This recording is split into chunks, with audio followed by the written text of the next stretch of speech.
Welcome to the March 22nd, 2022 meeting of the Pequannock Township Council. Ms. Marsh? In accordance with the requirements of New Jersey's Open Public Meetings Act, notice of this meeting was included in the annual meeting notice, which was filed in the office of the Township Clerk, posted on the bulletin board in the municipal building, published as a legal notice in the Suburban Trends newspaper, and distributed to all persons requesting notice in accordance with Township policy. Please join me in the Pledge of Allegiance, followed by a prayer and a moment of thanks for individuals serving our nation. I pledge allegiance to the flag of the United States of America and to the republic for which it stands, one nation, under God, indivisible, with liberty and justice for all. Most gracious Providence, we ask that you bless this governing body with an abundance of wisdom and understanding so that every deliberation will result in actions which will promote the common good and general welfare for all the people of Pequannock Township. Amen. Amen. Okay, if the clerk will please call the roll. Mr. Dreese? Present. Mr. Hurd? Mr. Cole? Here. Mrs. Russell? Here. Mayor Florence Lynch? Here. All right, next item on the agenda is presentations, and I'm going to ask Chief Commune to come up for the swearing in of Police Officer Lieutenant Jeffrey Jones. Thank you all for being here tonight. As always, thanks to the council, thanks to Mayor Florence Lynch and Township Manager Brewer. This is our last promotion in this promotional cycle. It's been a long time, and I hope that going forward we're going to be a little bit more stable, and you won't see us for at least another year or so. So, with that being said, the new Lieutenant Jeffrey Jones, step on up.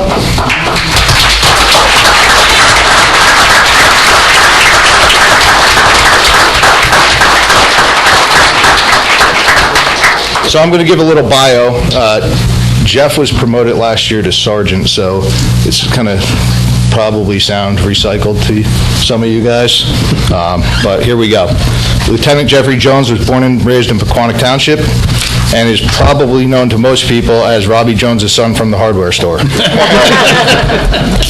Lieutenant Jones attended Pequannock Township school system and graduated from the high school in 2001.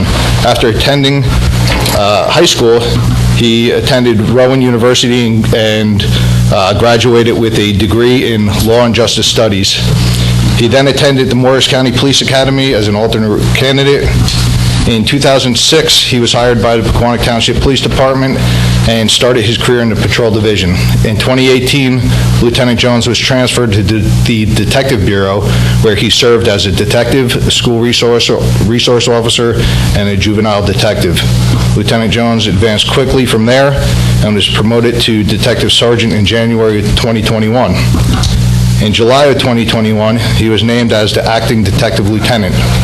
During that time, Lieutenant Jones continued to prove himself as an invaluable asset to the police department and earned himself another promotion to lieutenant. Going forward, Lieutenant Jones will be named as the Patrol Division Commander and will oversee the Patrol Division and the Traffic Community Services Bureau. I'm very proud of Lieutenant Jones, and I know he will help us lead us. He will help lead us into the future, and good things are going to come our way. He's joined today by many family members and friends, including his wife Lindsay, his son Jackson, his daughter Cora, and they're going to come up and hold the Bible. Is that right? That's right. All right. Come on up.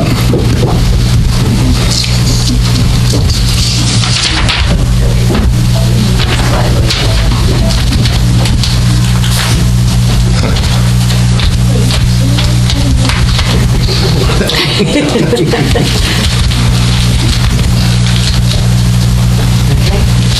going to raise your right hand and repeat after me.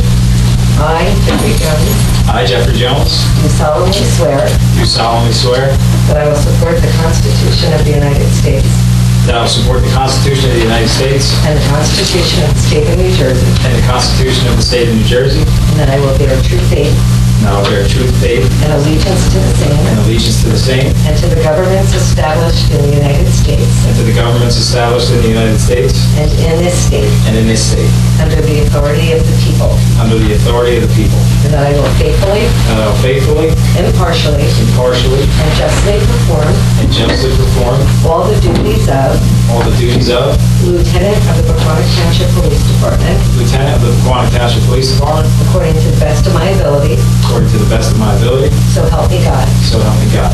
Congratulations.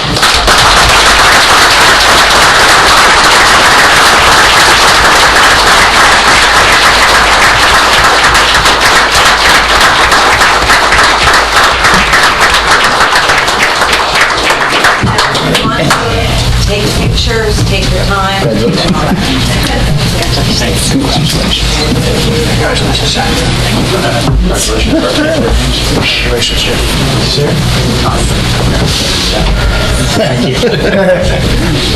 Get a picture or two? Now you probably have to run. Oh, you guys don't want to be in it? I don't enhance anything. Do they count? They don't have time.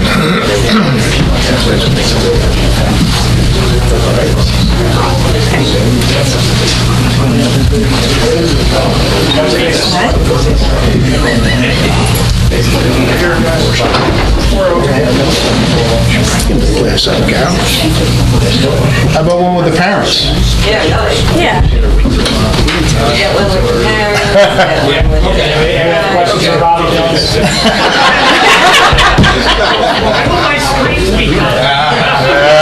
Robbie, do we really need Jeff in that picture? Really?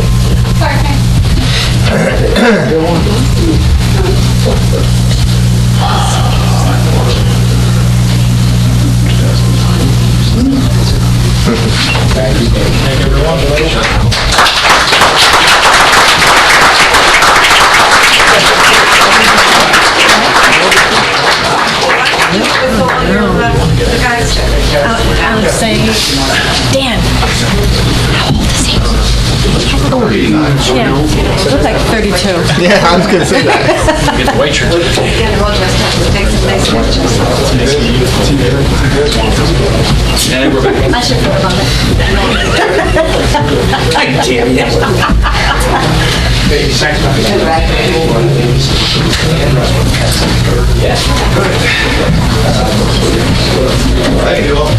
Hi, guys. Thanks, everyone. Have a good one.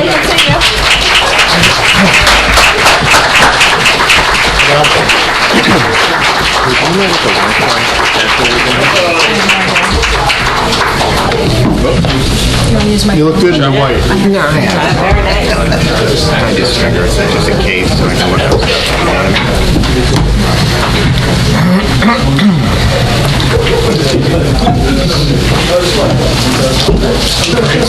Oh, damn, the TV doesn't work. Are you trying to steal my fun? Budget. All right. Next item on the agenda is reports from volunteers. So before we get into any public... Oh my gosh, I forgot. I'm sorry, we forgot the presentation. That was our first presentation. We have a second presentation. Our second presentation is on our 2022 municipal budget. So I'm glad all of you are here. You get to see the presentation on the budget. I never thought there were so many excited people. It'll go on a little bit of an angle, if you wouldn't mind. Thank you. That's all right. I was gonna, this is my annual opportunity. Let him speak that. Perfect. There we go. Very nice. All right, thank you, Mayor. Good evening, ladies and gentlemen. I appreciate the wide attendance for the 2022 municipal budget. This evening, the budget is scheduled for potential introduction later on by the Township Council, so I would like to just go over where we are in terms of finances and matters in 2022. And without further comment, off we go. Purpose of this slide is the budget process is long and a challenge. It really initiates in September, and the finance officer would argue that she does it year-round, but there's a lot of input from a lot of different people. As the saying goes, many hands make light work.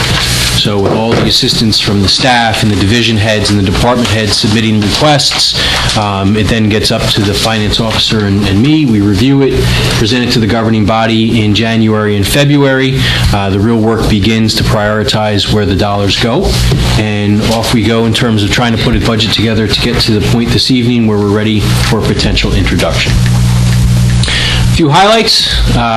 Total current fund general appropriations of $25,889,494. The increase, including the library, is .011 or 1 cent per $100 of assessed value. Not bad service for 1 cent.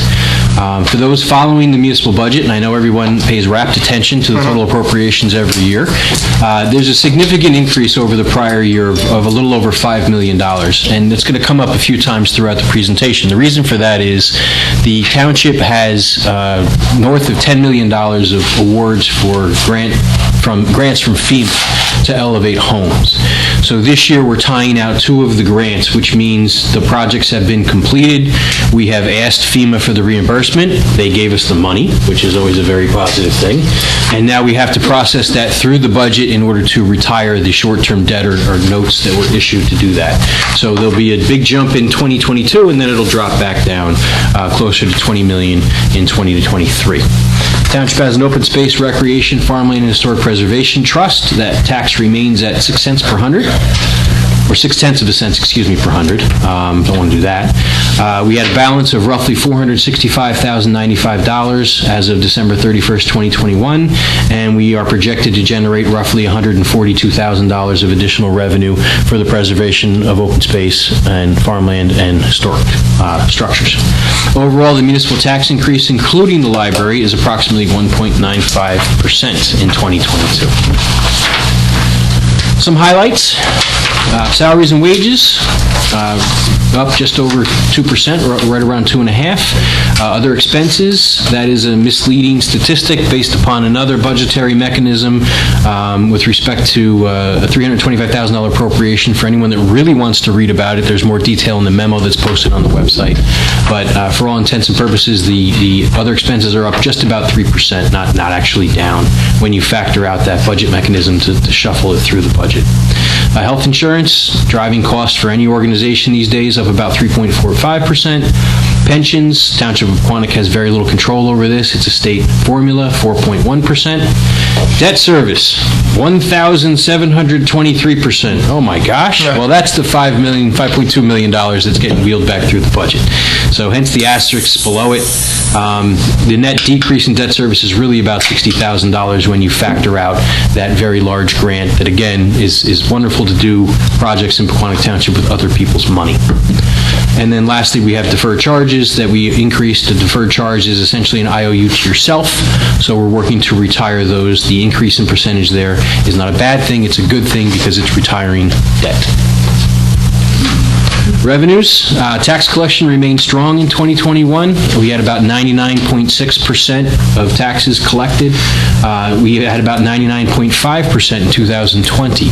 So a lot of communities saw some challenges with respect to tax collection.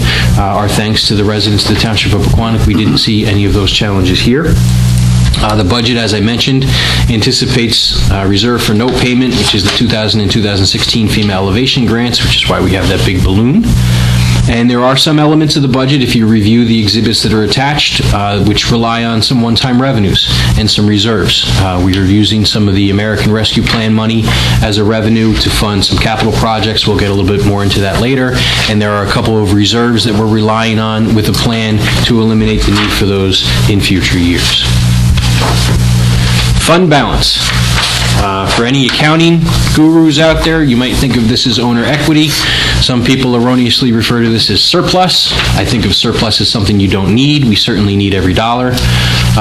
If you look on the chart, the second column in from the left says 12/31 fund balance. That's the money you have in fund balance on hand at the end of the year. In 2021, we had roughly $5.9 million.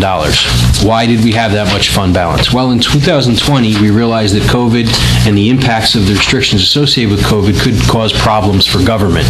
So there was a decision made during the budget process to withhold withhold some funds in order to save moving forward, to be able to deal with the fact that we might have to bridge between revenues being realized and revenues being available until the world and operations came back to normal. The goal being able to continue to deliver the services, continue to have the people, continue to have the equipment without having any crises. So the result of that strategy is realized with that fund balance figure, and you always want to see 20 to 25% of any budget's operations available in fund balance, and we're right on target.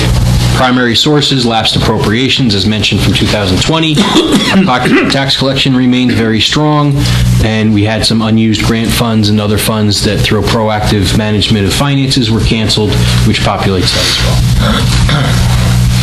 One of the things that municipal government people like to talk about a lot is where your tax dollar goes. It's one of the trivia questions sometimes I ask people. This is a graph that represents where your tax dollar goes, and most people may not realize that, including the library, the Township of Baquanic retains roughly 25 cents of every tax dollar. So when you hear your taxes are going up, 1.95% for the Township of Pequannock, realize that percentage only applies to a quarter of the dollar you're paying. The balance of it is controlled by entities outside of the Township of Pequannock. The mines in Trenton, a long time ago, divined that the township and municipal officials would collect all the taxes and give it out. So oftentimes we get bludgeoned for certain things that may not be our responsibility. We take our lumps, but it is an important statistic. Without the library, we're roughly 22 cents on the dollar. Capital improvements. This budget includes significant amounts of capital improvements to maintain infrastructure. Skipping to the bottom, some highlights, continued reserve for fire apparatus that we know we need to buy. Most people, when they have home improvements, if you have the opportunity, try to save up for them rather than just borrow the money, so that's been a priority for the township for a very long time. Sidewalk improvements, reserve for an ambulance, tennis courts at Greenview Park resurfacing. The Township of Pequannock's capital program is fully funded, so all the general capital that is included in 2022 is funded through cash to save ourselves from the payment of debt service. We are including a DOT grant, $300,000 for some road improvements. We are including $325,000 for American Rescue Plan. Much of that is going to the Greenview tennis courts and to support some operations, with a total of about $1.8 million in projects being funded in 2022. Outside of the current fund or general operations, or the general fund is, again, accounting people may want to think of it, we have a number of other funds, which are the utilities. These are the quarterly bills that you receive and thankfully pay for those that are participating in the various utilities. The water utility overall increased 1.59%. Primary driver of increase in costs associated with the water utility are the bulk water that we purchased from the city of Newark. For anyone that is unaware, we have our own production wells. We also use water from the city of Newark. We blend it to get the best of both worlds and provide pretty good drinking water. The other issue that presents us is there are decreased levels for PFOA and PFOS, so we are going to be putting in a filtration system, which will be a significant expense, so we're planning to deal with that moving forward. Sewer utility. Sewer utility is in somewhat of a challenged position. We just increased rates for anyone that has a sewer, and some of you may have called and shared your thoughts with me, and I always appreciate those conversations. None of the increases were done out of a desire to siphon money off to anything else. The sewer utility has a significant amount of debt and a significant amount of debt service that needs to be paid associated with the projects that it has. Although there are some challenges with the sewer utility, there is a plan that is in place that will be exercised to keep things going moving forward. So overall, there's essentially the budget's the same, but there's a minor decrease if you're counting the pennies. Solid waste utilities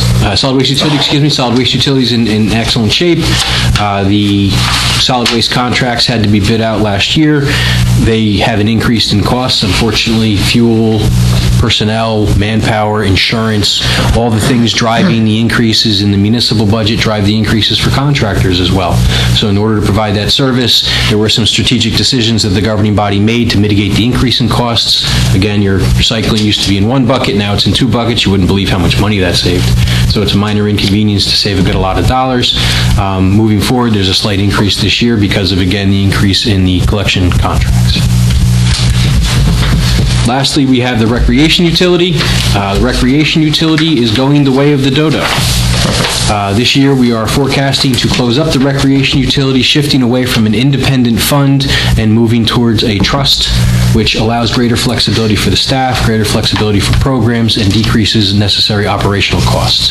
So the recreation utility in 2022 will be solely dedicated to paying down the debt that the utility had, and then we will be anticipating an ordinance for the governing body's consideration to close out the recreation utility.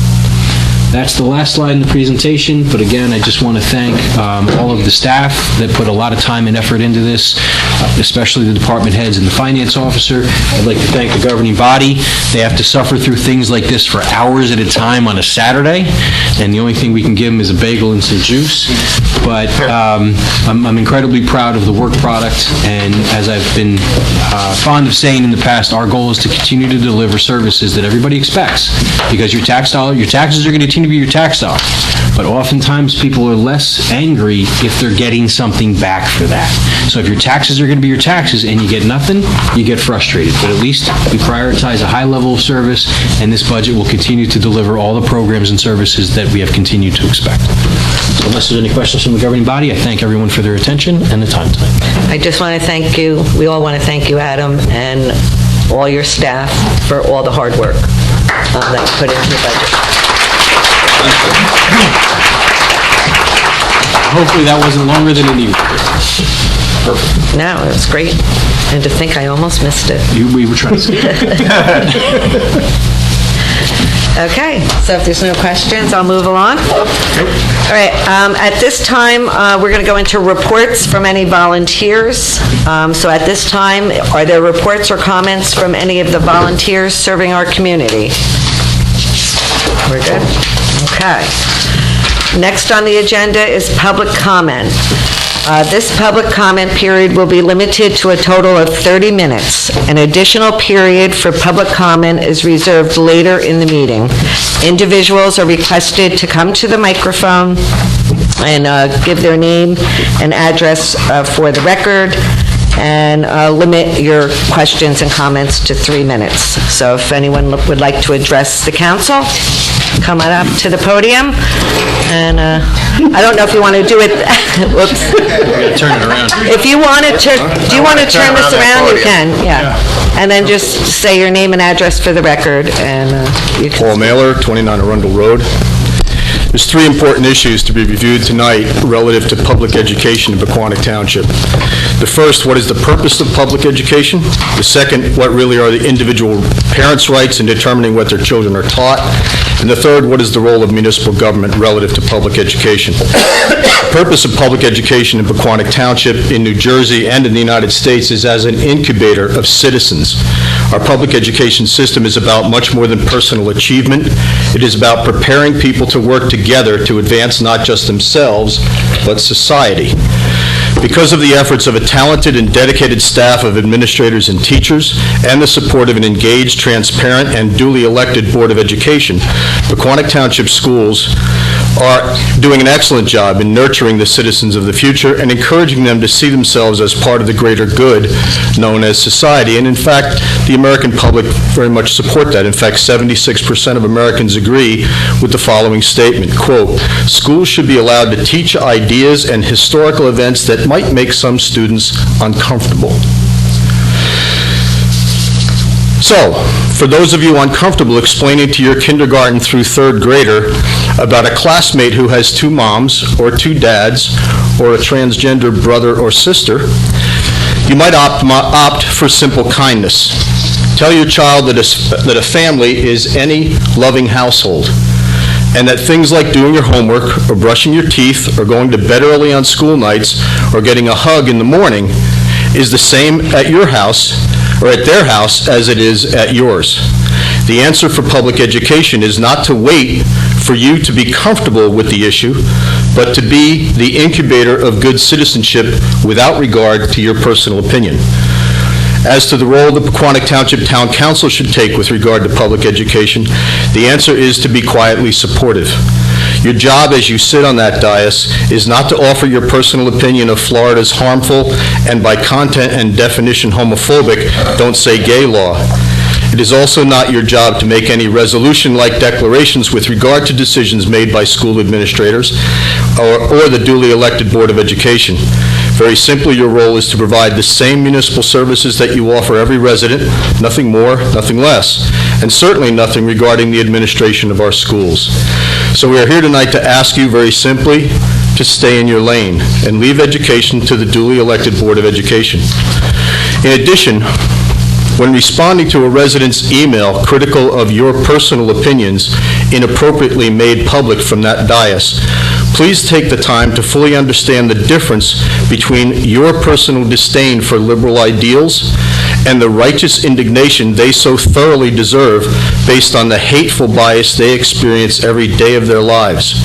While your conservative opinion may not threaten your children's physical and mental health, it most certainly does theirs. Finally, when you shouted fake news from your position of power and defended the interruption claiming the Florida bill doesn't mention the word gay, let's look at the words that are included, such as sexual orientation and gender identity. With the mere mention of those things now forbidden in the Florida classrooms, how would you suggest a Florida teacher speak with a child who proudly declares, "I love my two dads," or "I love my two moms," or "I love my sister who is trans"? So yes, we will use "don't say gay" to describe that hateful law because it is an effective description of that hate. Thank you for your time. Thank you.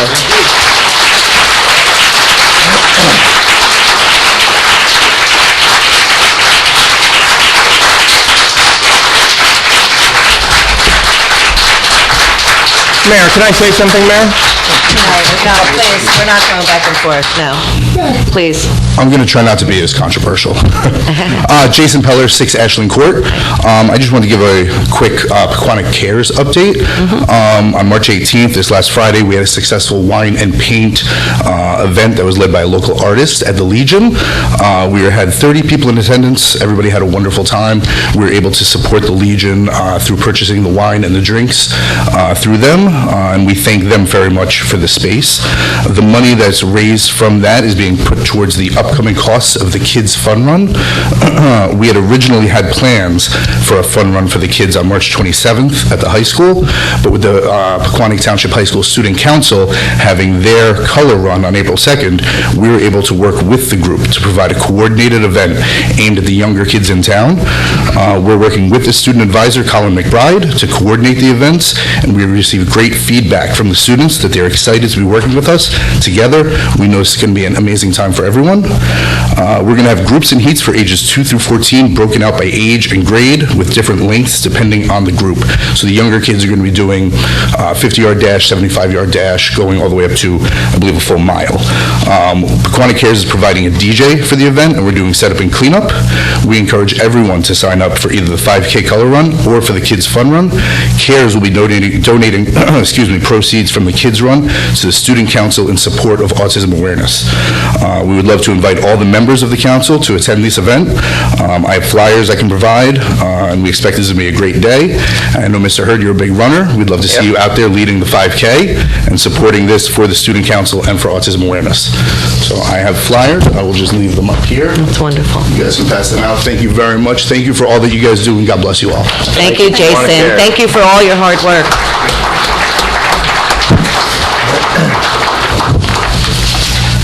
My name is Allison Santa. I live at 4 Prospect Avenue. I am a lesbian mother. I have 3 children in the school district. I am also a special education teacher. I have brought a story that I read to my students, which is part of the curriculum that was approved by all of the districts that send students to my specialized school. So this is approved by several districts. It's called A Sunny Day at the Beach. Sean and his family are on a trip. Today they are at the beach.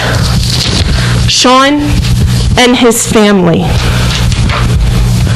2 lesbian black moms.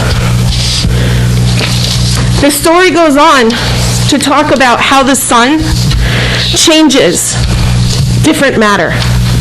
It talks about how it melts an ice cube. It talks about how it dries a towel. It talks about how it warms the water. Doesn't say anything about the family other than they're a family. And the last page, it's time for Sean and his family to leave.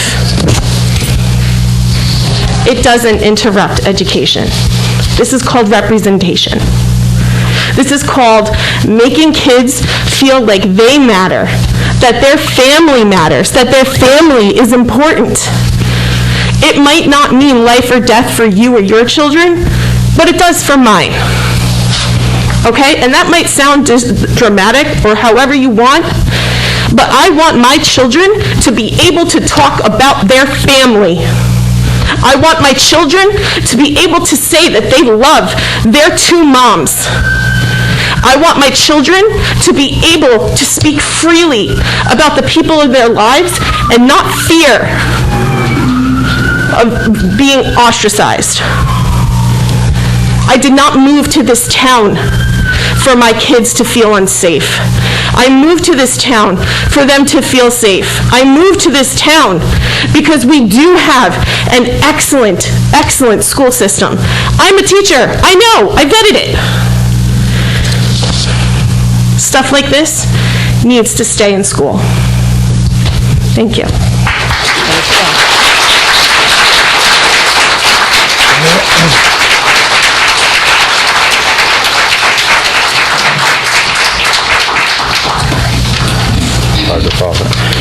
Bob Morley, 4 Jacksonville Road. As you're well aware, our taxes continue to rise, our water bill is rising, large portion of this population is subject to being devastated by the next flooding event. Our water is high in sodium and chlorides and very nearly killed my dog. In addition, the issue of young adults having nothing to do but hang out at the old train station still is yet to be addressed in this town. While none of these issues are overwhelming, nor are they different than many other surrounding municipalities, they do affect the township, Pequannock Township residents directly and fall under the purview of you, the council. Which begs the question, given the township has issues that do need to be addressed, why is this council taking its time and its resources to address how schools should be run? After all, we do have a school board and laws in other states. Sadly, this council has begun to devolve into a wing of a partisan political party. This is not acceptable when you are acting as representatives of the entire township population. I understand the majority of the people who vote for you share your partisan affiliation, but are not the entire town or even the majority of the town. If you watch prior council meetings, you could not tell party affiliations of the members by their actions or their speeches. That is not true anymore. Prior, you used to concern yourself with township issues, what you thought was in the best interest of the entire township, not just the people who voted for you. A few years ago, I wanted to join the Township Flood Control Group. I have experience in the area.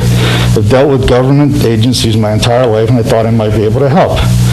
I was dissuaded by people I trust who told me that my contributions would be ignored and unwelcome because my politics weren't right.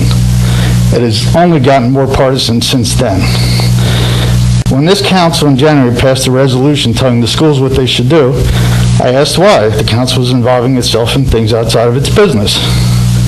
In early March, a councilman, while on township property during a township meeting as a representative of all of us, got to use the meeting as a forum to address another state's laws which have no effect on the people of this township. Why? I had no intention of discussing this specific homophobic law. I realize that all your re-elections are secured in this town as long as you have the proper designation of your name on the ballot, so you have no fear of reprisal at the ballot box. I am up here like John the Baptist, a voice crying out in the wilderness, warning people that no good can come of the current path we are riding. As much as public speaking scares me, which you can obviously know because I can't hold a freaking note, I am up here because I believe we need to light a candle instead of curse the darkness. Thank you, Bob.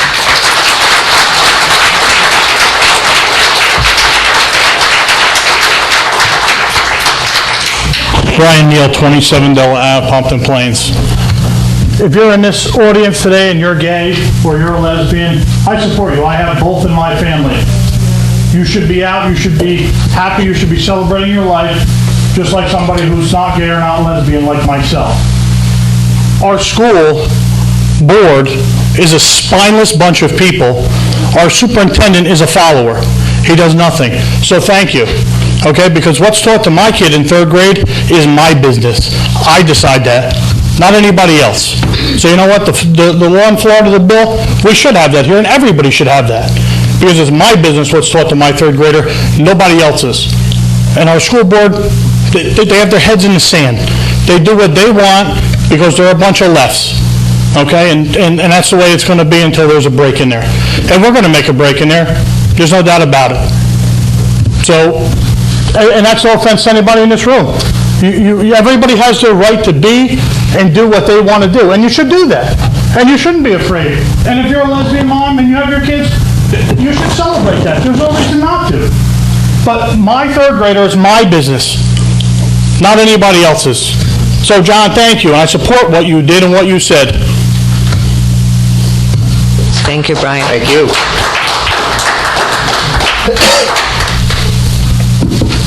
Good evening. My name is Kim Garcia Cunha. I live at Sunset Road. Prior to that, I lived on Arundel Road, and I was born on Van Ness Avenue. So I've been in town my entire life.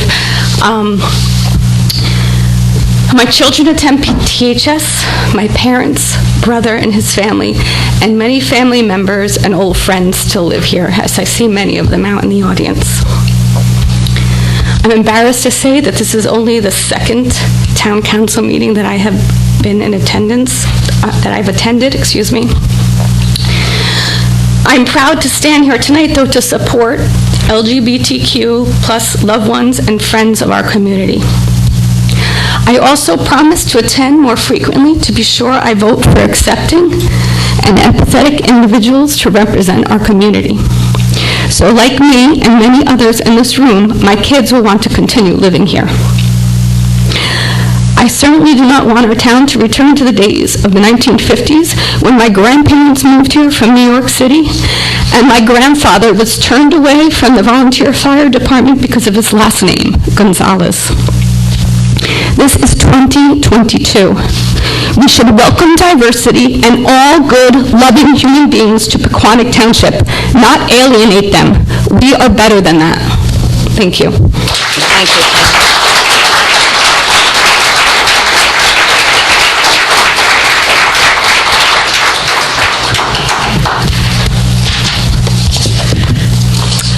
Good evening. My name is Laura Shamber. I live at 15 Van Riper Avenue in Pompton Plains.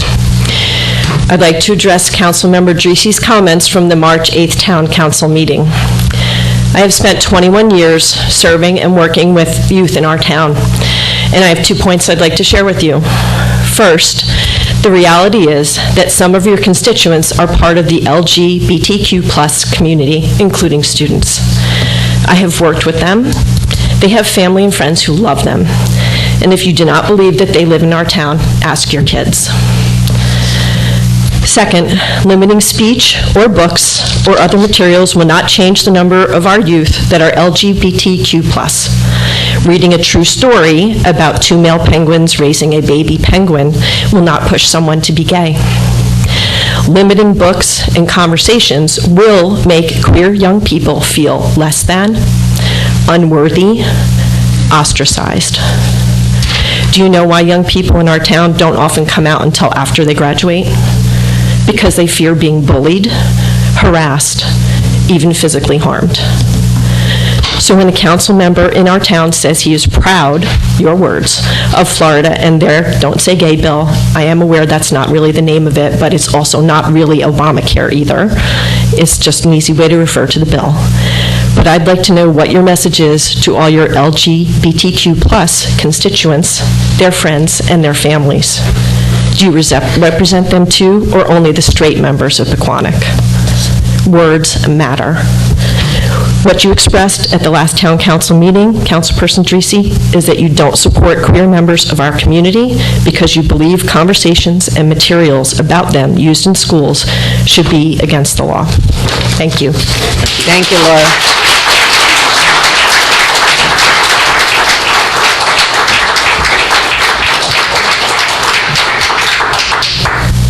My name is Andrew Camp. I live at 40 Bunt Ave in Hampton Plains.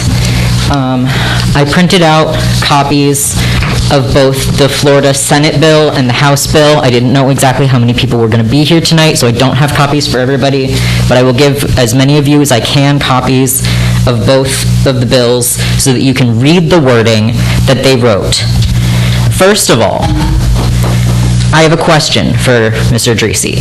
What specifically are you proud of in the bill? Are you proud of the fact that they're going to be banning conversations about LGBTQ people? Because that's very homophobic and very unacceptable. They're also banning Andrew, speech. wait, this is not a back They're also and forth. banning Stop. speech for straight. Ryan. So you could say it's a don't say I will straight put it- bill. There is absolutely They're no banning wording. speech. No, there's no wording in the bill From about straight kindergarten people, and I'm gonna through keep- third grade. You can read it. No, I'm not being quiet anymore. Well, you should I'm be sorry. quiet. They're up here. That is not what is said in the bill. Talking about what they It feel. does not say We'll talk that. about that offline. It doesn't say gay in the bill. The bill is not named don't say gay. Well, let's, That's on it. your own time, Wrong. read the That's a bill. misrepresentation and of talk this. to And I have a them. question about Propel Pequannock. Paul, why are you so divisive? Why do you divide this town? No, I'm asking a question. It's not your turn to talk. Let the people in the town talk. I'm not. You have your time to talk later. You're being disrespectful to me and to our speakers. I'm asking a question. I was asking questions first. This is not your time to speak. It's not back and forth. Take your own time. I came here to talk and to defend my rights as a queer citizen of this town. So if you have a problem with speaking about LGBTQ youth and LGBTQ people in schools, that's one thing. The other issue that I was told that might be brought up about what some people consider to be part of the bill is teaching about sex education in schools. There is no wording in either bill for the House or the Senate about sex education.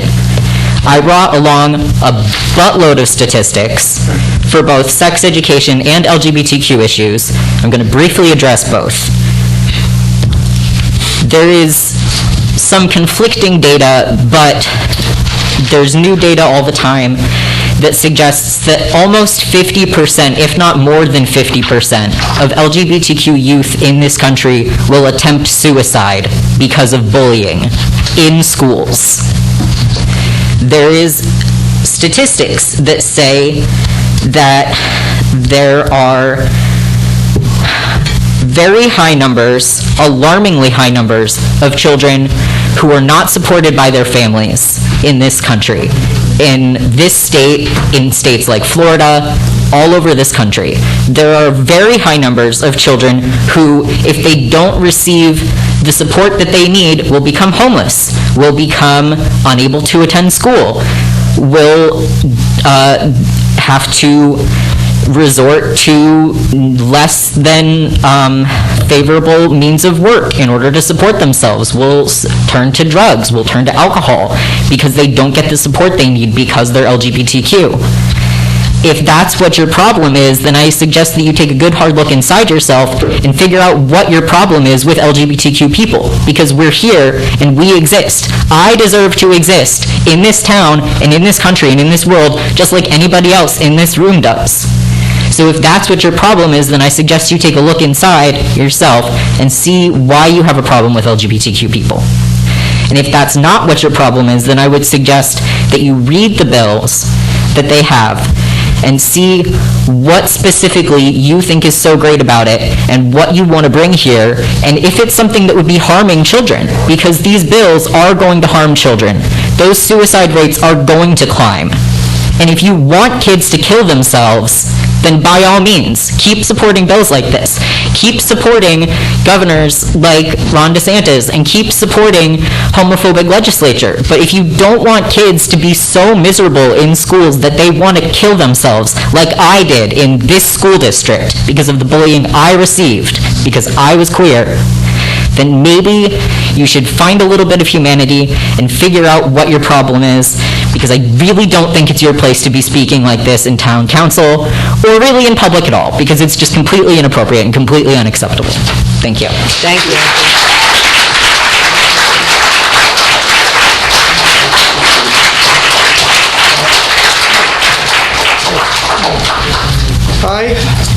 Hello, my name is Spencer Andreas, 6 Elm Road, Pompton Plains, New Jersey. I just have a few short sentences I want to say. I know back when I was in high school, I remember that we never had discussions regarding the LGBTQ community. I know when I was in high school, I was on the wrong side of that argument, in my opinion. Since I've gone to college, I've learned, and I think that if we had those conversations, me and my friends might not have said things that we may regret now, and that's what I got to say.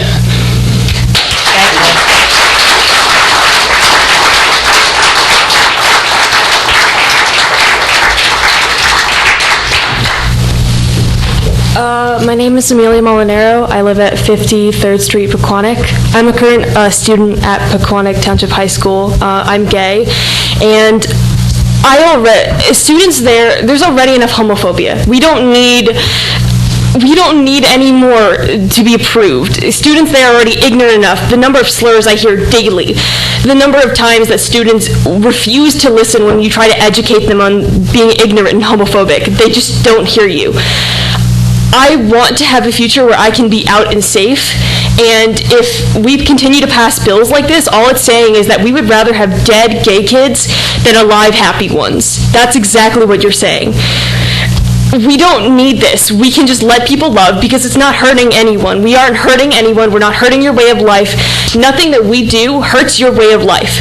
Supporting us will do no harm to you. Thank you. Thank you, Amelia.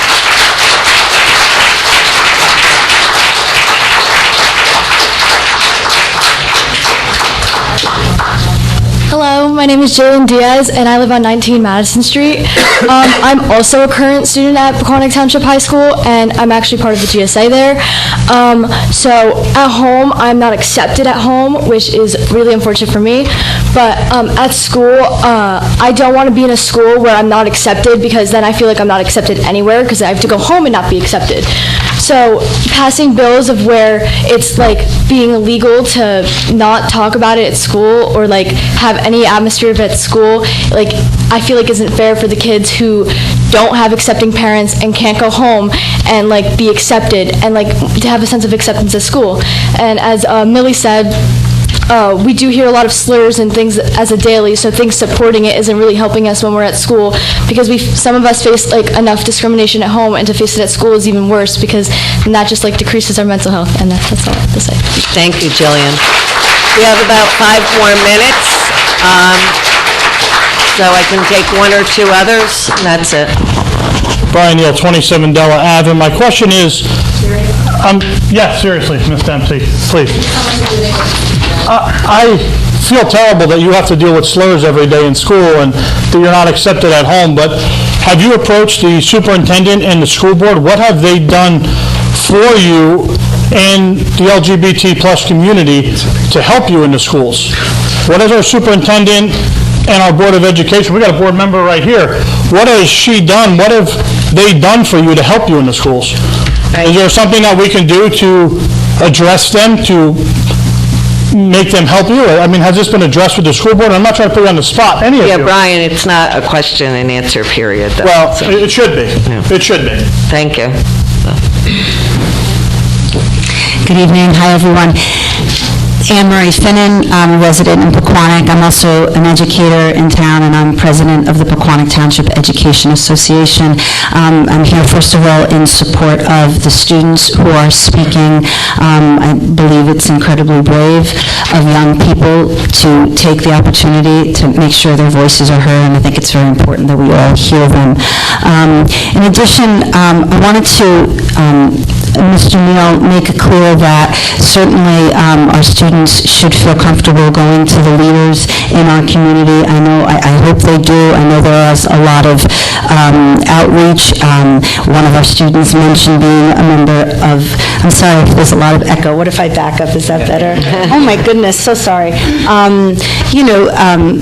We have organizations such as Gay Straight Alliances, which work to help students become more inclusive, understand the issues that their fellow students are facing. But what I wanted to make sure the the council members who have children understand, and actually any community members who have children in the schools, if you have questions about what your children are learning and what the educators are presenting or how they're presenting the curriculum, please reach out to the teacher first. I know the teachers will want to be responsive to your questions. If you're not satisfied with those answers, please go to the principals. I know all 5 principals. They're good people. They want to hear from you, and they want to answer your concerns. And then, yes, if you're not satisfied, you absolutely can go to the school board and the superintendent. I don't believe there is any shortage of representation of heterosexuals in our school curriculum, and I think that's the difference with this bill. The bill would stop educators from acknowledging and supporting their students who are either members of the LGBT community or who have family members. And that is a very dangerous thing. And whether the bill specifically and explicitly says you cannot say a certain word, to me is not the main point. The main point is it's going to discourage educators from supporting those students because it's under threat of lawsuit, right? From the community has the right to bring suit against the educator. And so if there's an opportunity for them to support a student to read a book like one of the previous speakers shared, that an educator in Florida is going to have second thoughts about that. That concerns me. I find it to be very, very chilling when we try to limit speech and we put a stranglehold on how educators present difficult topics to your children. We take that job very seriously. I can tell you my members were very concerned that at a public town council meeting, there was a concern brought about what's going on in this school regarding teaching. So please reach out to any educator in the community. We're very, very willing to speak to any of you about it. Thank you very much. Thank And you. thank you for what you all do.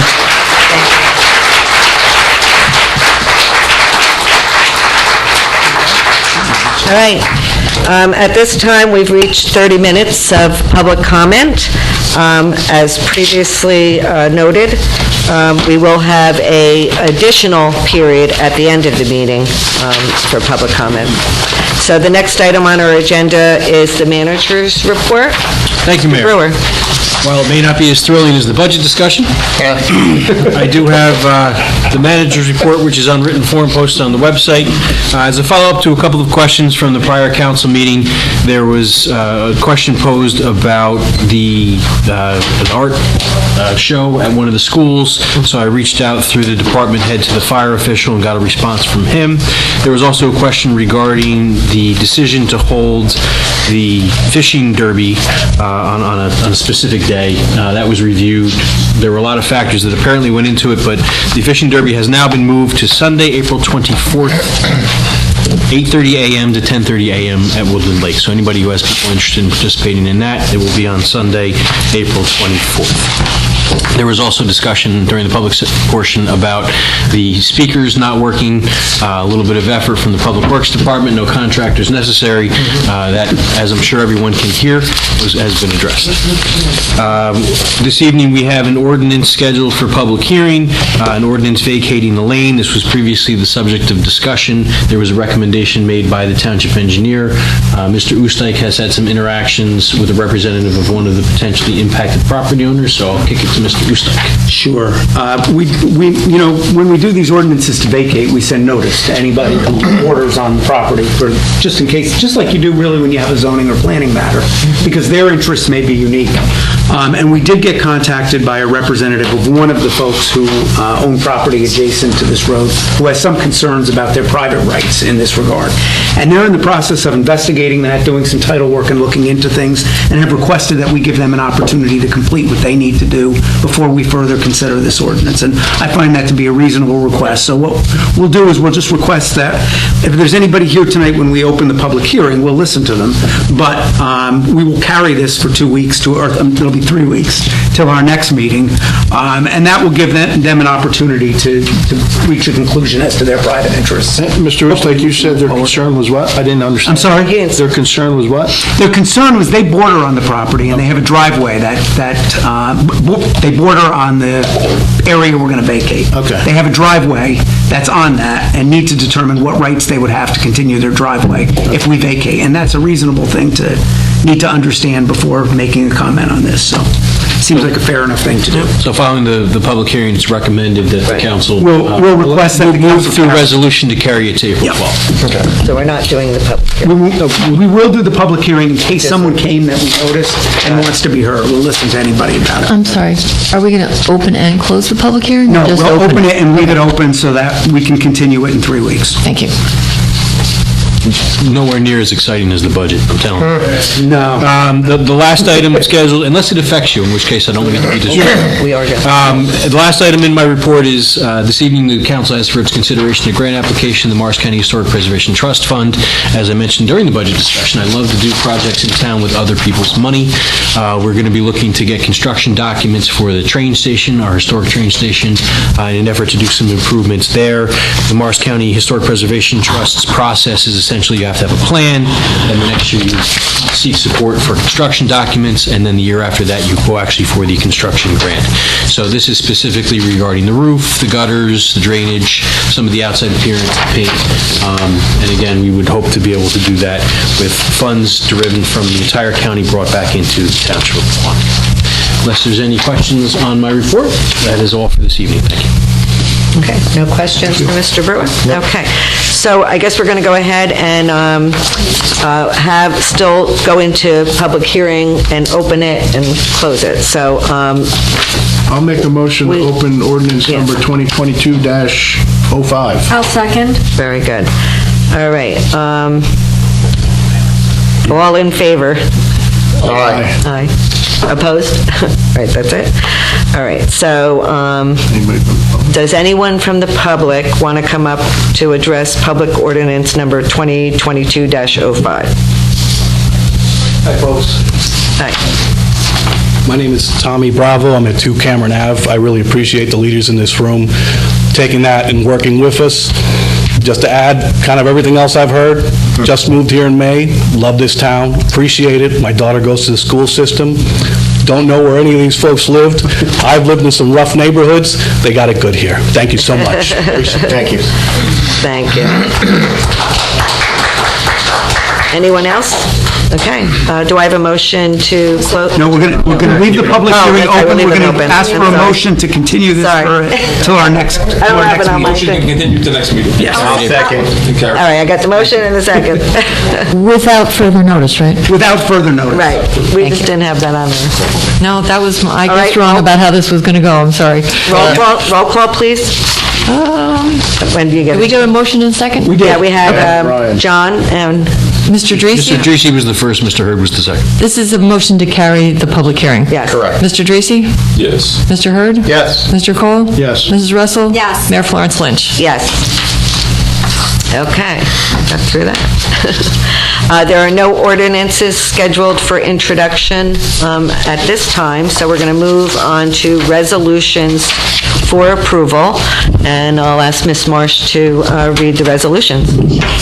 Beginning with Resolution R 2022-74, approving introduction of the 2022 municipal budget. 2022-75, adopting an extended temporary budget for 2022. R 2022-76, in support of the ability of municipalities to adopt regulations to protect health, safety, and welfare from threats of flooding. 2022-77, authorizing the submission of an application to the Morris County Historic Preservation Trust Fund program and approving matching funds in the amount of $4,723 for construction documents for the Pompton Plains train station. Resolution 78, authorizing a professional services agreement in an amount not to exceed $25,266 between the Township of Pequannock and HMR Architects for preparation of the Pequannock Plains Railroad Station construction documents. 2022-79, authorizing the Township Attorney to proceed with an in rem foreclosure action on 3 properties on the tax foreclosure list. 2022-80, approving the designated special event permit application, that's for the Pequannock Township High School Color Run. 2022-81, authorizing the Municipal Alliance grant application for the fiscal year 2023. R 2022-82, authorizing tax office refunds, overpayments, or cancellations. 2022-83, authorizing utility office refunds, overpayments, or cancellations. And R 2022-84, approving payment of the itemized claims as set forth on the March 17th, 2022 bill list and 2018 FEMA elevation escrow list. Thank you for that. I believe we're going to request to pull out and vote separately on 2022-74, the municipal budget. Is that correct? For the... Are you looking for a motion on that, Mayor? But we're pulling it out, right? I just want to make sure. And I want to make sure nobody has comments. Why are we pulling it out? I thought we She were just told... wants a separate vote. I thought we were told to do separate votes on that. I think you can just vote, you can just vote on it separately. I don't think you need a motion to pull it out. Right. Thank you. Okay. So if there's no comments on these resolutions, do I have a motion to adopt? I'll make a motion to adopt 2022-74. I'll second. All right. Roll call? Mr. Dracy? Yes. Mr. Hurd? Yes. Mr. Cole? Yes. Mrs. Russell? Yes. Mayor Florence Lynch? Yes. All right, so can I ask a question now on one of the other resolutions? So I see, there was the permit for the color run, and they have written down a $100 permit, but I see that it says waived. Did we waive that? We did, Okay. yes. All right. That was a question, not a... All right, that was a question. Okay. All right, any other comments on any of the resolutions? If not, is there a motion? I'll make a motion to adopt Resolution 2022-75 through Resolution 2022-84. Is there a second? Second. All right, roll call. Mr. Dracy? Yes. Mr. Hurd? Yes. Mr. Cole? Yes. Mrs. Russell? Yes. Mayor Florence Lynch? Yes. Next on the agenda would be items for discussion. We don't have any items tonight, and there are no reports or notices. So next, I'll go right into our council reports and announcements. Mr. DeRisi. I did not, thank you, Mayor. I did not have any council meetings. Mike, thank you. How's that, better? I didn't have any, I didn't have any council committees this time. I want to thank you to everybody that showed up, especially the high school kids. Thank you for voicing your opinion. It's great that you guys came out, gals came out. Couple things. I'd like to congratulate the township on the budget passing. It's a big deal, a lot of work, that's good. I'm glad we have put some money in there for the Greenview tennis courts. They need a bit of work, so we're going to get that. And I'm also glad that we put money in for the new public safety building fund. So that's a good step off. Hopefully we can continue that. I mentioned last time that I took the first aid course at the first aid squad building, and I forgot the gentleman's name that ran it. His name is Harold Johnson, so I just wanted to give a shout out to Harold. He did a great job, and the rest of the council members should do that. In fact, anybody in the audience, if you haven't done a CPR class, you should. It's really good. It's really good to know that. Do you know when the next one is? No. I did it already. I don't even know when the next one is. I'm good for 2 years. I just wanted to wish good luck to the high school student council in their color run. Hopefully they have a great event. A lot of kids show out. I know some people with parents in the Baquanic wrestling season, or Baquanic rec wrestling and the Boys and Girls Club, and I hear they had a great, a couple teams had a great season, and a number of kids did really well, so great on that. Somebody told me that Mr. Graf passed, right? He was a high school teacher. I had him way back when. Yep. So that was sorry to hear. John Graf, yeah, that was a long time ago. So somebody told me about that. So condolences to his family. I know it's not part of the town, but I'm proud of St. Peter's in the basketball They made it to the Sweet 16, man. That's great. Go Hudson County. What? Go Hudson County. Go Hudson County. I also want to thank the DPW for clearing all the snow on the roads. Hopefully we won't have any more. So hopefully their work is done on that. And then just thank you to Mr. Brewer, Mr. Osteig, Mrs. Carroll for running the meeting. Great job as always. Thank you to Chief Commune and the police department for keeping us safe. The fire department for doing what they do. And everybody else that works in the town. So thank you for your help. Thank you. Thank you, John. All right, Councilman Hurd. Thank you, Mayor. Okay. In open space, we re-elected the same slate, so it stayed the same as last year. We are having an issue with a person that is unfortunately going back on their word for the Riverwalk, so we have to talk about that. Adam, I'll come in and talk to you about that. The historic train station roof, I see that you're putting the information through, which is great. I appreciate that. Hopefully we'll get that sooner than later. Joe Jorgensen is giving a talk at the library March 31st at 7 p.m., and that's for the historic Mandeville Inn dig. So if anybody noticed it, next to PV and the library, kind of between them, right next to the ball field there, that's part of the Mandeville Inn, which actually it was their dump. But they've pulled out some amazing stuff. From pottery to glass, and I gotta tell you, Joe Jorgensen, he knows his stuff. He's going to be bringing all this stuff to the library on March 31st, and it really is part of the DNA of our town. It's fascinating. It really is. Salem oak sapling.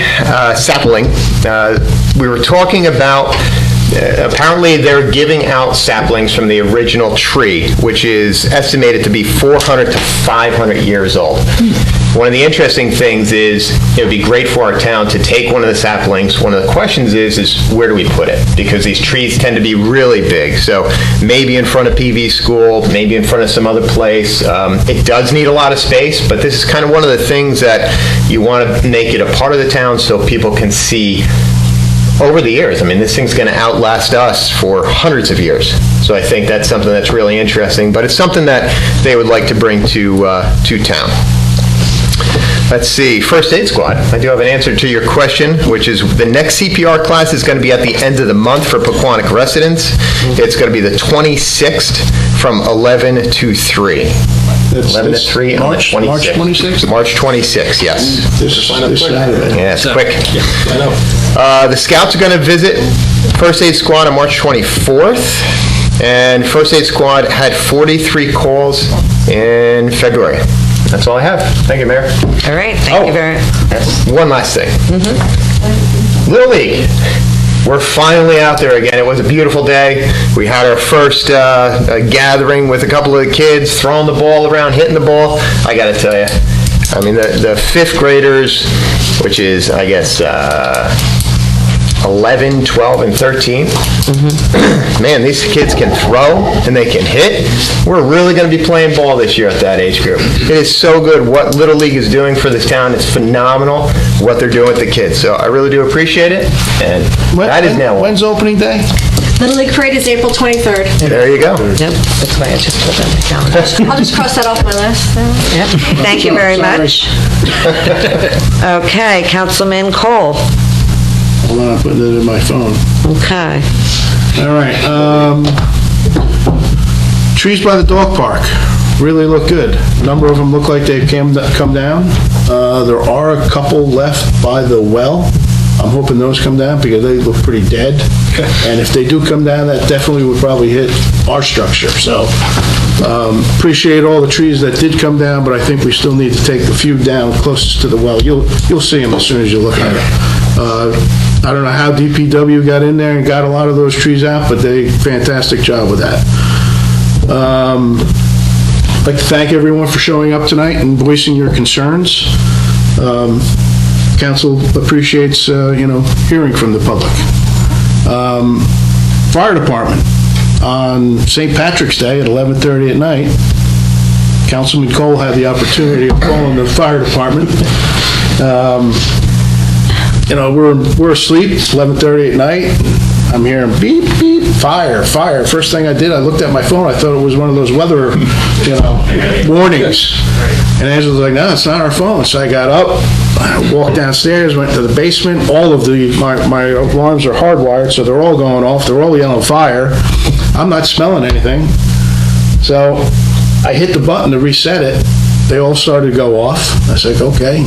I checked the house again, started to go back upstairs to go back to bed, and they went off again.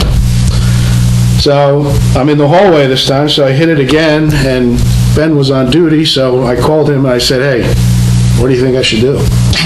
He says, I think you should call. He said, if it was during the day, he says, I wouldn't be too concerned, but you're going back, you and Mom are going back to bed. So he says, let them come, let them use the machines to see if there's any hot spots in the house. So at 11:30 at night, I excited all the neighbors, and I had all the fire trucks there. And so thank you to all of the volunteer firemen that came out. They brought in the heat things. They brought in the carbon monoxide detectors.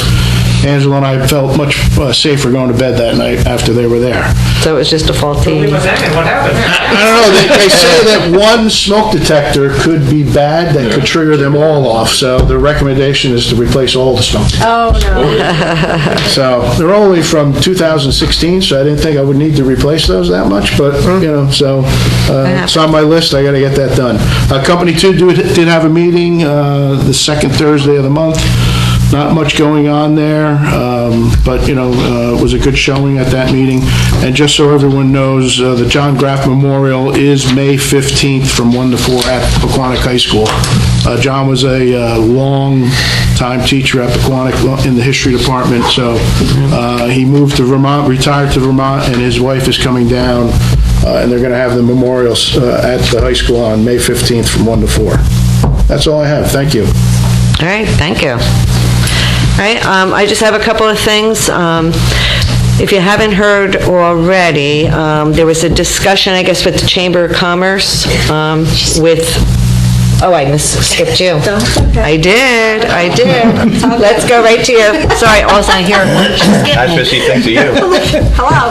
Go ahead, Councilwoman Russell. I am so sorry. Saturday, April 2nd is Shred Day at PV Park. Sorry, Frank. Thank you, Frank. Is that better? Okay. It's Shred Day at PV Park. April 9th is the Mayor's River Cleanup. For the Mayor's River Cleanup, you definitely want to sign up so they can know who's coming, and then when you go, they give people different areas. It's actually a very fun event. We had our library meeting. The library's doing great. The people are coming in. Their programs are doing very well. They did have a little problem with the graffiti from the kids at PV in the bathrooms, so the bathrooms are shut between a certain time during the day. But they're handling it very well, and everybody at the library. 2 people resigned. They are looking for help, but the library's running very well. And that's all I have. And I do want to thank everybody for coming out. You broke my heart. Seriously, like hearing that you're not welcome at your own house. I can't even. And I wish the best for you. I really do. And all of you, because nobody should have to worry about that. And I believe I speak for all of us when we say we don't have anything against gay people, LGBTQ. We want the best for you. So just know that. And just a note on the Mayor's River Walk. If you find any money, don't say anything. Oh, yeah. I found it 20, and I was with the town manager, and he says, technically, he says, you got to give that back to the town. I was like, okay. And it went into the budget. Very good, thank you. So our Unico group every year does a nice memorial here at Town Hall for 9/11. So keep that in mind if you can come out for that. It's a very nice remembrance and memorial. So that's September 11th at 6 p.m. The Chamber of Commerce every year holds a street fair, and this year they requested a change, even though I don't know if they're going to still call it a street fair, but they want to do it at PV Park. So I think it's still in the works, but there was conversations with the town manager. They think it would be, if that's their request, because it's not a township-run event, it's actually run by the Chamber of Commerce. So if that's where they decide to have it, and the town says that they can do it there, that's where it will be. But they are requesting doing it on September 11th, and because it would be earlier in the day, and they would be talking about Unico and the ceremony that's following the street fair. So we'll see. I think that's still in the works, but that was the request they made. But we want to make sure that the two don't conflict with one another, and according to the conversations with the town, it does not. So we'll see how that goes. My Economic Development Committee meets tomorrow night here in this room at 7 p.m. And Peter, I'm so glad that you joined the committee, and you've already contributed so much. So thank you. I'm looking forward to some great things ahead. And this, let's see, is it next Saturday? Saturday, April 2nd. You guys just got an invitation. There will be a memorial, a dedication. A memorial bench was installed at, what park? Mountainside Park. Yeah. And there'll be a dedication there for Niles Wallace. His grandson had organized this and got the bench, and we installed it, and he's having a memorial there. So look in your emails for that. A lot going on that day. Yes. What else is going on? Oh, yes, and the Color Run is that day. Color Run, Shred Day. And Shred Day. Yes, it is all on that day. That is... Fun Run? Yep, that's what I said. Kids Fun Run? Yeah, and the Fun Run is that day. Yeah. But this is 11 o'clock. It'll be like a 20-minute thing. If you can make it, great. What else? If anybody wants to go to the next Chamber of Commerce meeting, it is March 29th at Concord Mathematics on Newark Pompton Turnpike, across from the library there. I know you already mentioned that we already mentioned the river cleanup, but please, we'd love members of the community or different different groups to come out to help with the river cleanup. It's like Councilwoman Russell said, it's actually a fun day, and you're actually helping clean the community. You can sign up at Parks and Rec. And let's see, what else? And the only other thing, I figured I'd take this opportunity to give an update on, for years, what you've all heard about what was referred to as the NYS&W Rail Trail. That is a project with the county. On March 8th, the county commissioners passed a resolution. They did award the construction. They awarded the project, and it was in the amount of $18,984,849. And that is going to be completed within 2 years after the notification of the award of the contract. So we're expecting Sorry, I couldn't hold back my laugh on that one. Well, it's part of the contract. 15 years already. Yeah, I know. Well, according to the contract, they have to be done within 2 years. We'll see. So we're looking at probably around early second quarter of 2025, and that it'll be done. So we'll see. Just don't hold your breath.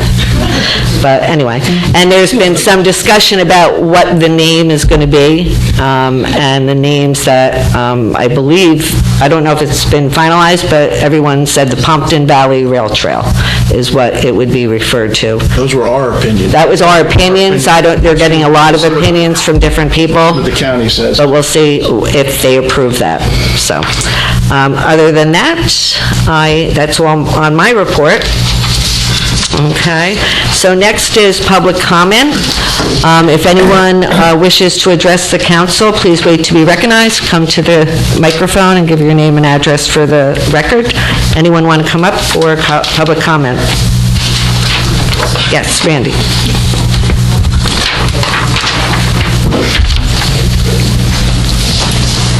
Are you speaking You may go if you're speaking. Or are you leaving? No, I'm just going to speak. Please.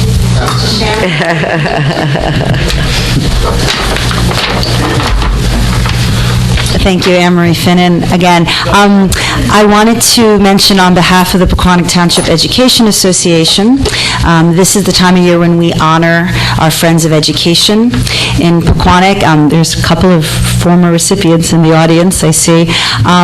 This year, our committee decided unanimously to honor the 5 school nurses. We felt that no one had done more to enrich our students and our schools and our whole community than the 5 nurses have in the last 2 years. It's really been, a lot of people talk about how difficult it has been to be an educator, but to be a school nurse has just been incredible, and they've all done a fantastic job. And so they were honored today at our PTEA meeting, and we gifted them some awards and some gifts. But the better news is that they are also being honored at the county Friend of Education celebration. They will be representing all of the school nurses in Morris County at this celebration. I'm looking at Mr. Andrea because the last time we honored a resident of Baquanic at the Morris County Friend of Education celebration was when we honored Mr. Andrea for all he has done. So we've been really fortunate to be recognized, our community, in this way. So April 27th is our big gala event. It's going to be held at the Meadowwood. Mayor Florence Lynch, you should be receiving an invitation. They've gone out in the mail, certainly, and if you need additional invites, please let me know. We'll try to accommodate as many people as we can since, it is for our nurses, our school nurses, and we're just very excited that they're going to be honored in that way. Thank you. Thank you.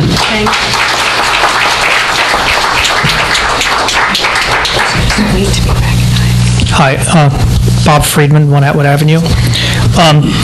I thought I'd try to just answer for me. There was a question put forth about why is Propel divisive? And just say, I don't like being divisive. I like volunteering in the town and only doing positive things all the time, and I'd love that to be what the town is. But the world has a history of discrimination, subjugation, people not being treated fairly, and so when vulnerable people feel that there's going to be a backslide and that they're afraid, and they're afraid that they're going to be a backslide to a time when they were worse off, and they just don't, they don't want to go there, and so it's a reaction to that fear, and they ask for this protection, and that's why I come out and want to support them. And so just wanted to make that point. Okay, thank you, Bob.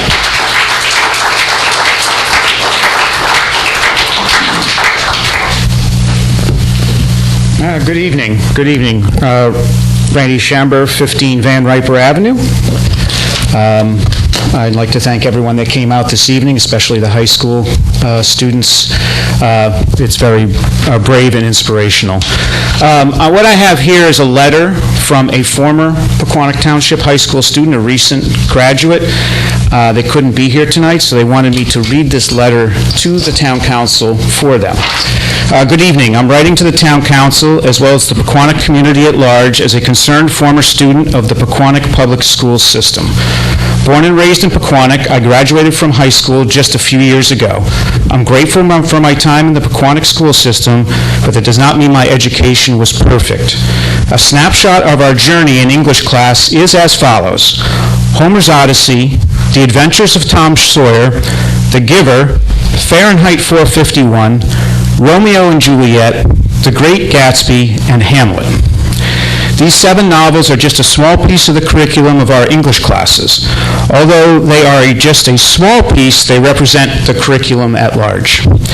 Every single book on the list centers itself on heterosexual relations. The Odyssey portrays women through a sexualized male lens.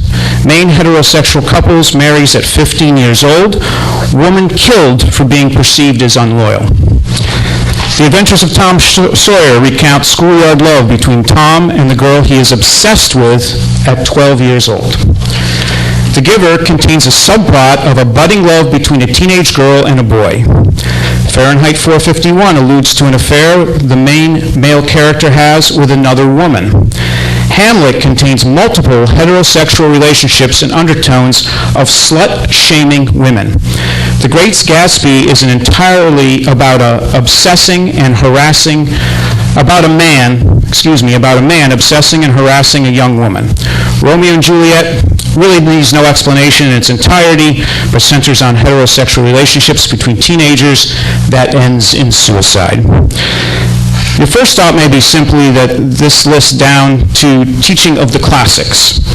And before you think that I'm implying that to ban these classics, do hear me when I say that that is far from the point I'm trying to make. The point of reading you this short list of novels is to acknowledge that the books read in the Pequannock school system and in public schools across the U.S. are centered around heterosexual relationships. Further, these novels often perpetuate harmful heterosexual romanticism riddled with harassment, obsession, death, and suicide. The point is, where is it that you, Mr. Dreesy, draw the line? Where is it that the Florida senators draw the line? Where is it that educators across the U.S. draw the line? Because it is certainly not drawn before heterosexual relations, no matter how vulgar or graphic in content. Simply put, the line is drawn once the content is perceived to center around gayness. I realize that many in favor of the Florida bill appreciate that it is an attempt to protect child innocence. But this bill is not protecting them, it's hurting many. My goal is not to hash out the harm intrinsic to this bill, but rather to open discussion on the harm already being inflicted on queer individuals and, honestly, all students through the exposure to the harmful heterosexual content. Students are not queer because of the books they read or the media they ingested or the topics their teachers talk about. They're queer despite all of that. That is who they are. All I ask is that you take a step outside of yourself and outside of your own family. If you believe discussions of gender and sexuality do not have a place in school, you are entitled to that opinion. But if that were the case, you would be just as upset about the content of the books I read to you here. You would be just as upset at the heterosexuality and gender norms introduced and perpetuated throughout our school system and its literary curriculum. Thank you. Thank you, Randy.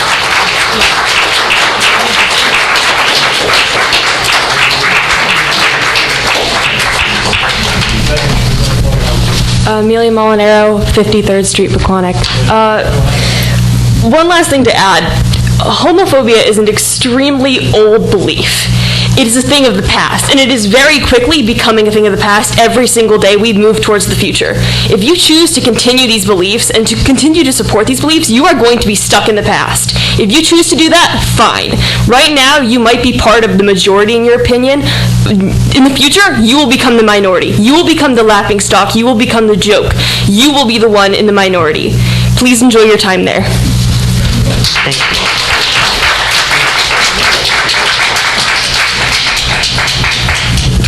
Sean McShane, 15 Virginia Ave. We're up here, Propel, president. He's preaching inclusiveness, kindness. I find that hard to believe when he's already been reported 4 times at Hillview harassing women, harassing men. What we call one woman? A Trump whore. That was one. Called another man that had one leg. What we call him? He wants to make Baquanic white again. So this is the kindness and the inclusion that they're preaching here. It makes no sense to me. And I don't think it makes any sense to you. He's up here bashing us, bashing everything about that, while he goes to the schools and trashes all the parents. I brought it up to the board about 5 times. They've done absolutely nothing. In front of kids, in front of parents. One parent, new to this school, walking in, had a shirt, told them what kind of influence is he to his children, in front of his children. So, ridiculous. Good night. God bless. Thank you, Sean. Thank you. Where's your proof of that? Okay. Proof? He said it to me. I'm the one. What do you mean? I'm the proof. All right, no more. I'm the proof. How can I ask him? All right, outside of this meeting, please. Did you do it? Stop. We're done. All right. All right, so... Wait, Mayor, there's one more. Is there another one? Okay, another public comment. Frank. Come up, Frank. Frank, you can wrap us up. He quietly came up to the front in the beginning. I forgot he was back there. Yeah. This is going to be a little bit on the Name lighter and address side. for the record. My name is Frank Squizzieri, 35 West Franklin Avenue.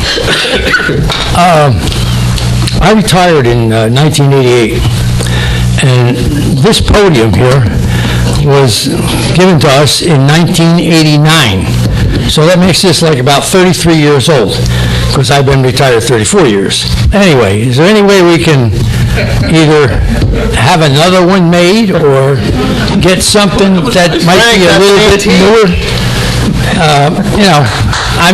Retired people are okay, and so we'll have to retire this, that's all. Anyway, that's just right, and thank you for fixing the speakers. I can hear great back there. Public Works Department. Thank you. Is there any woodworkers in Thanks, Frank. Yeah, really, thank you, Frank. Yes, all right, one more. Thank you. Megan Dempsey, 10 Della Avenue. As many others here, I am here to speak in support of our LGBTQ plus community and against Mr. Dreese's completely uncalled for declaration of support for the state of Florida for approving the Don't Say Gay bill. Anyone who doesn't understand the difference between sex ed or sexual instruction, which is not in this bill, and discussing gender identity and sexual orientation, which is, could use some instruction on the distinctions for themselves. But more than that, I am here to tell you how proud I am to live in the state of New Jersey, which has laws in place to protect our citizens who are rejected, marginalized, and put in real danger by the bigoted and exclusionary attitudes manifested in such bills. As such, your hope that New Jersey will soon follow suit is a pointless one, but your statements are damaging and divisive to our community nonetheless. I fail to see how your expression of support, which you repeatedly claim to be just your personal opinion when later questioned, had any place on the dais at the last council meeting during liaison reports. By bringing that personal opinion to the dais, you indeed turned it into an official position of an elected official in this town. And that position threatens the very existence of the LGBTQ plus members of our community, their children especially, and all whose beliefs, values, and lifestyle do not comport to yours. I hope you recognize the tremendous privilege you enjoy to be able to live your life as you do without question or confrontation from those in power. I pray that you have never been the victim of domestic violence, nor has anyone in your family, because those who have can see that the inappropriate level of what you call parental rights accorded by Don't Say Gay risks the lives of children in abusive homes and those at risk of ostracization, neglect, and even violence because their values differ from their parents. Many would say that a parent's role is not to control their children, the language that's used in the bill, but instead is to nurture, teach, and guide them to be their best selves. From my perspective, those who support Don't Say Gay see their role in parenting as that of control and manipulation, and they believe schools should be complicit in their right to do so. I do not support this type of parenting and definitely do not believe that such attitudes put families first. You have a right to your opinions on such personal matters and to keep them personal. However, you own the proclamations you make to the public as a member of our town council and an elected official. And what you declared at the last meeting is an insult and a threat to members of our community and publicly affirms your antagonism of our LGBTQ plus citizens and their allies. And finally, I would like to add that interrupting citizens during public comment, I believe, is a blatant violation of the law. And Mr. Uzdike, I'm sure, can brief the council on that further. Thank you. All